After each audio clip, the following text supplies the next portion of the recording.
Hi, guys. Hi. Are you going to get on TV today? What do you think?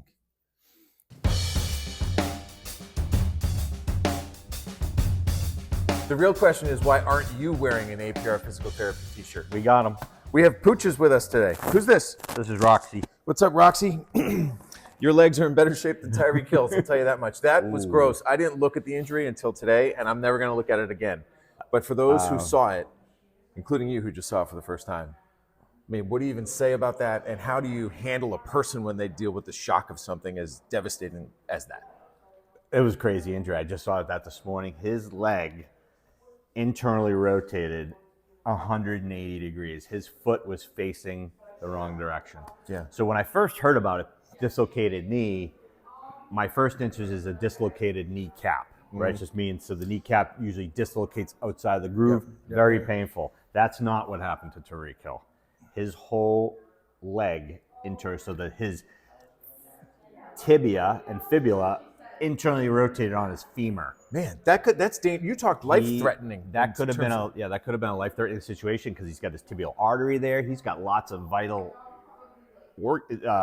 structures underneath there that could have been compromised. So what do they do immediately? Because obviously they put it in the stability brace. Well, I mean, do they just like cover it? Do they wrap it up on the field? What happens there? I didn't see what happened on the field, but what would happen, usually the orthopedic surgeon who's the team physician went out there most likely and he reduced it on the field because you can't transport with his leg like that. And he was probably in immense pain. So the most likely distracted his leg and externally rotated to go back in. Woo! They immobilized him and then they shipped him right to the hospital. So much of that is physical, obviously. Yes. Immediately got to tend to it. But the mental aspect of that, somebody's got to be assigned to that portion of it, because a guy who's such a high-level athlete, or even anybody who has something like that happen to him, I can't imagine what goes through their mind immediately. Well, I mean, the Dolphins have a team of trainers, PTs, sports psychologists. I mean, so Tyreek's out for the rest of the season. Unfortunately, when something like that happens, even if it was just a kneecap, when that kneecap dislocates, it usually chews up some of the cartilage underneath it. So if it was just a kneecap, he could have been back this year. But the fact that his whole, when I saw it, I couldn't believe it. The fact that his whole leg went 180 degrees in the wrong direction, he most likely tore up the meniscus.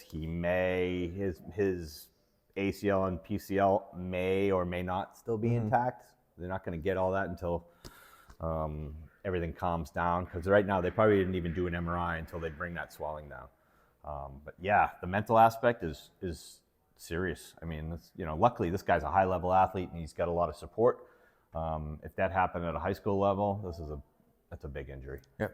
The high-level athlete topic brings me to my last question, which is, do you find that people who have their whole lives been competing at a high level sometimes approach the rehab, I don't know, with more vigor or more focus or more intention, and they can speed up the process because of that? Well, unfortunately, you can't speed up the healing process. Healing takes time.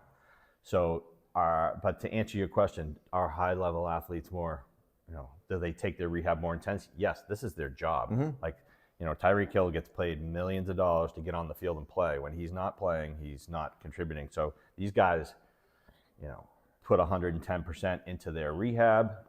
Unfortunately for Tyreek, he's got a long recovery right now. He won't even start rehab for a while. Most likely he may undergo a surgery at some point to deal with the damage that was incurred. But yeah, that's a big loss for the Dolphins. That's a big loss for the NFL because, the Cheetah is talented player. Yeah, absolutely. Always good insight from Dave Fleischman. Don't forget 2 locations, APR Physical Therapy. There's the one down here in Foxborough that we record each week. The studio. Yes, it is our recording studio. And you can also stop by, and I did last week because I missed my friends. I stopped by and said hi to Rachel and the people at the front desk in Westwood. That's on Washington Street. So we'll be here every week, and stay healthy. And do we have any more dogs? Come here. Poppy. Oh, no. They got distracted by what's happening in the front. They're like, no, we're good with you. All right, thanks for watching. Take care.